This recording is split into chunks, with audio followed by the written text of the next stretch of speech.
мать моя лежала вместе, рядом с ней, с умершей своей матерью, моей бабушкой, 3 дня. То есть, пока ее дверь-то открыты были все, пока ее не нашли, в общем-то, стала жива. И прожила долгую жизнь. Может, не так давно. Ну вот кое-что, наверное, о блокаде. У нас времени мало, поэтому я буду говорить что-нибудь про что. Пойду Богу. Стойку поставить? Стойку удобнее? Нет, ничего.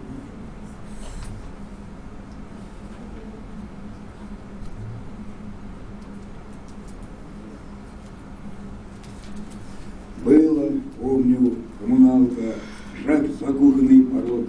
Мама, слышишь, мама, жалко, что у бабы нету ног. Говорила мама мне и соседки многие, это папе на войне оторвало ноги. Было, помню, табуретки сбитые наперекос, жизнью сбитые соседки. Видно, биты всерьез не прибрали, все равно, кто их надоумил, коммуналки нет давно, да и бабка умер. Было, помню, о блокаде бесконечный разговор, о большом таком снаряде, что попал в соседний двор, никого не пожалел. Взрослых и детишек, кто в сугробах захотел отыскать дровишек. Было, помню, День Победы, коммуналки суета, хлебосольные обеды, и одна на всех плита, и на всех одна война, голод, смерть, осада. Мы хлебнули все, сполна ему не надо. Было, помню, стол, банкет, хлеб, вкуснейший самый. Коммуналки больше нет, нет и панды с нами.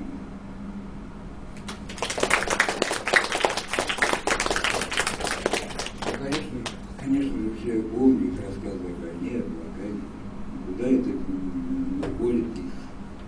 Вот у вас, наверное, тоже есть какие-то родственники, которые пережили блокаду.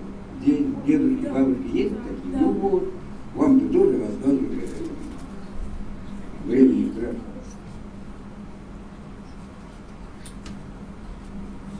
Вот еще.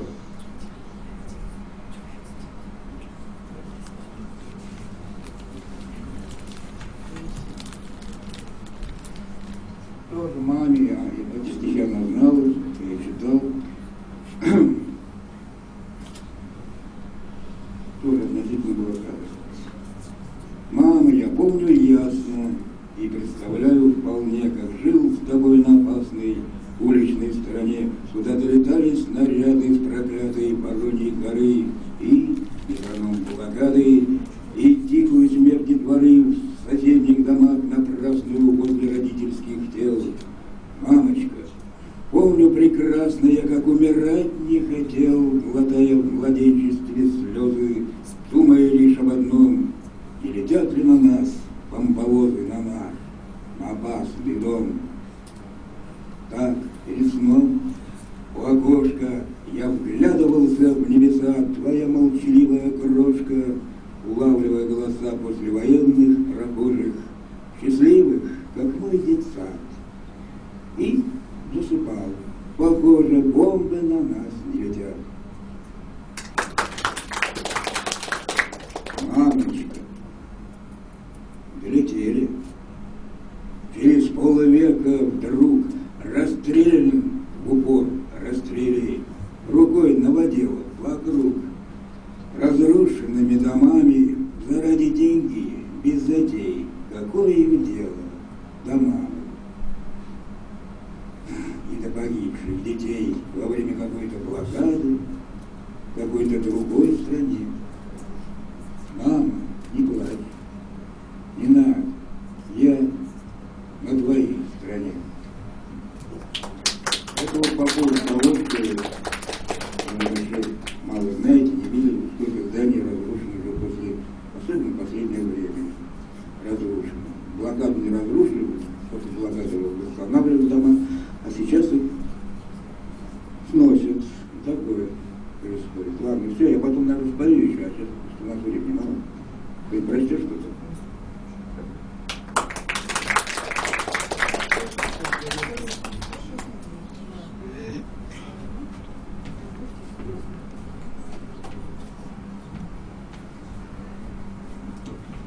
Дорогие ребята, очень рада вас видеть, столько лиц прекрасных.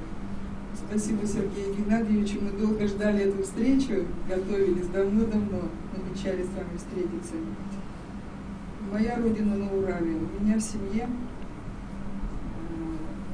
у отца с матерью, отца его репрессировали на Соловках, вот они войну вдвоем шили, и из Ленинграда им поселили семью из 3 человек.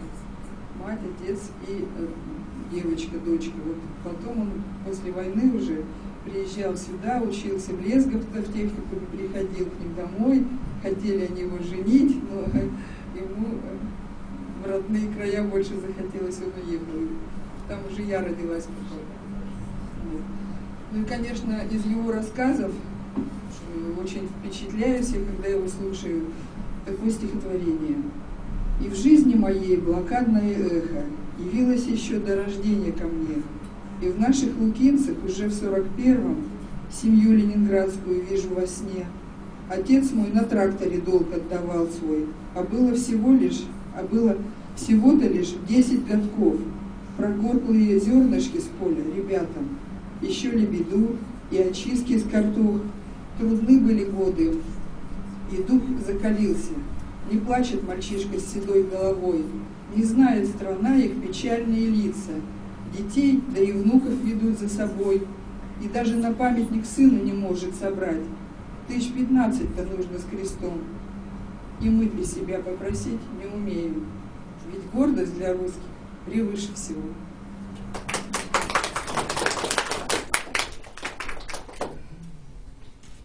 Ну, в моей семье в Великую Отечественную войну 3 дедушки безвестно пропали. Вот по бабушкиной линии двоюродный брат, который родился на Украине, только фотография у нас сохранилась, даже фамилию я не знаю. И долго я искала везде, и ничего не нашла, и все равно стих родился. «Мой брат двоюродный погиб под Ленинградом», рассказывала бабушка моя, а звали его просто Александром. Мы родом с Украины, он и я. На фото он у нас с пометкой Сочи. Пониже год стоит 40-й, сидит в костюме, в беленькой сорочке. Еще есть год до пули роковой. И я не знаю звания и даты, фамилии и места, где он есть. И обращаюсь к небу, где солдаты, что ангелами стать имели честь.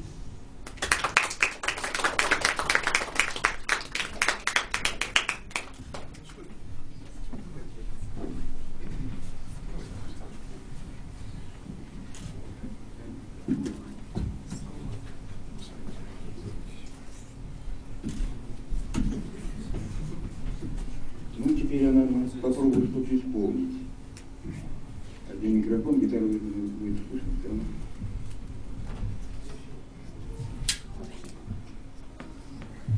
Вчера был день рождения Владимира Высоцкого. Знаете такого автора? Да. Знаете, да? У Высоцкого есть песня «Облака». Вот я ее попробую исполнить. Сейчас сообразил, вот такая песня есть. Слышно гитару? Бардовскую песню вы как? Или только рэп? Или что? Я вырос в ленинградскую блокаду, но я тогда не пил и не гулял. Я видел, как горят огнем адаевские склады, в очередях за хлебушком стоял. Граждане смелые, а что ж тогда вы делали, когда наш город счет не вел смертям? Вы ели хлеб с икоркою, а я считал махоркою окурок под платформой черти с чем напополам. Отстувшись, даже птицы не летали, а вору было нечего украсть. Родители моих ту зиму ангелы прибрали, а я боялся только к ней упасть. Был здесь топика, голодных и дистропиков, все голодали, даже прокурор. А в эвакуации читали информации, слушали по радио от Совинформбюро. Блокада затянулась, даже слишком, но наш народ врагов своих разбил. И можно жить, как у креста, за папкой под мышкой, но только вот мешает бригадмил. Я скажу вам ласково, гражданин с повязкою, в душу ко мне лапою не лезь. Про жизнь мою личную и непатриотичную знают уже органы и ВЦСПС.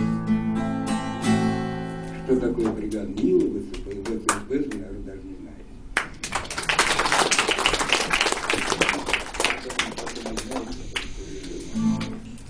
Вам взрослые для подсказки. Ну, сами знаете.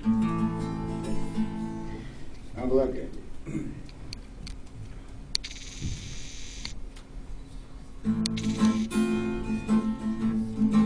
Ну, тогда свою песню.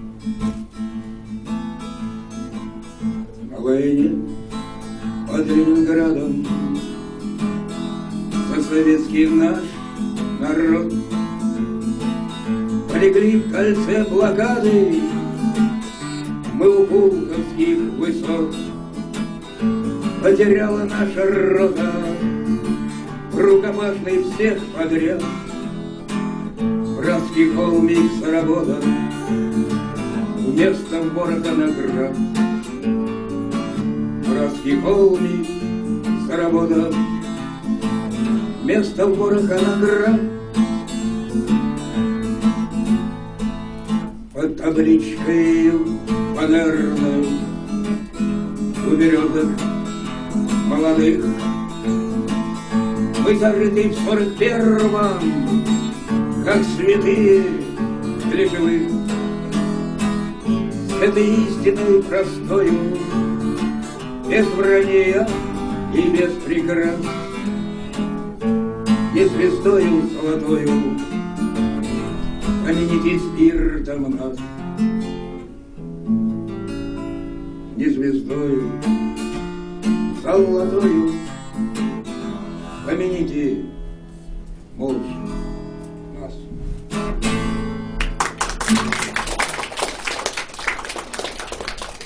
Спасибо. А между прочим, эту песню написал, когда мне было 14 лет. С классом мы поехали по местам, ну, по линии фронта, она рядом была. Вот, доехали до Пулковой, были Пулковы на братской могиле. Вот эта песня тогда родилась. Так что все это еще оттуда было. С детства. Потому что все, когда приходишь дома, к измольству, война была еще рядом, 60-е годы, я, понятно, что я в возрасте, хотя и молодой, на самом деле.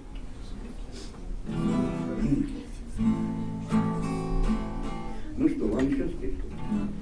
Про другую, хотите про другую войну спеть? Да. Но тоже касается... нет, давайте об отечественной, потому что я песню, которую хочу вам вспомнить сейчас, она посвящена моему деду. Дед мой воевал, он, кстати, воевал и в гражданскую войну, и в отечественную. Он кавалер ордена славы, прошел всю войну, 2 войны прошел, стал кавалер ордена славы. Песню он написал такую, он называется просто «Пехотинцем», он был пехотинцем.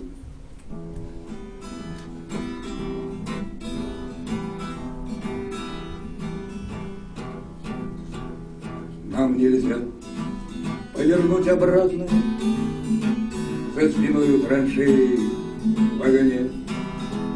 Наша рота вброд шла на берег, то на войне, как на войне.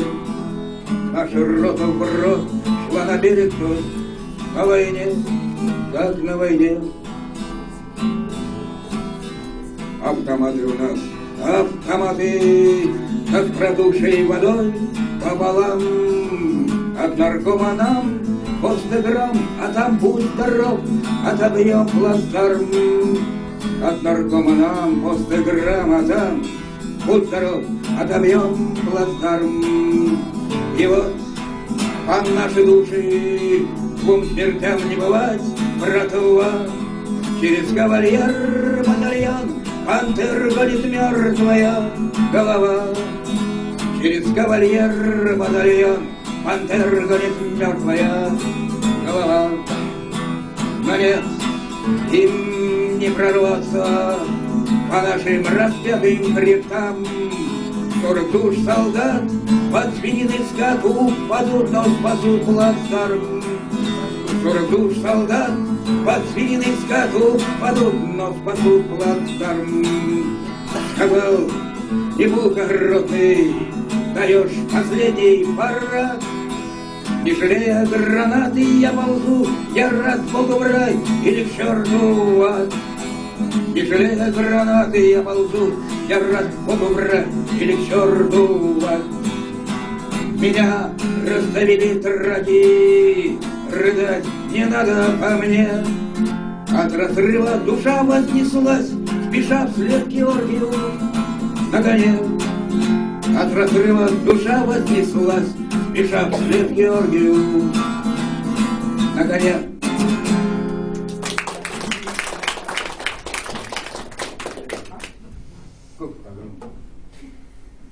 Вы хотите еще что-то? Если стихи вы хотите. Нет, сейчас еще Слава Ильинична. Ильинична. Давайте. Время-то идет. Спасибо большое. Спасибо.